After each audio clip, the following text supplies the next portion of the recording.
Russia launches 400 drone and missile strikes on Ukraine. Russia launched large-scale strikes on Ukraine using 400 drones and a ballistic missile.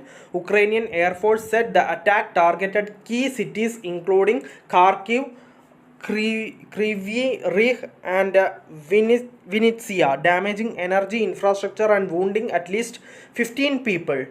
Ukrainian President Volodymyr Zelensky confirmed that energy facilities were the primary targets. Ukraine's Air Force said it intercepted most of the drones, but 57 breached defenses, hitting 12 sites. Local media reported that 80,000 families in Kryvyi Rih and surrounding areas lost power. This marks another escalation in Russia's intensified offensive, which has seen repeated mass drone and missile strikes across Ukrainian cities.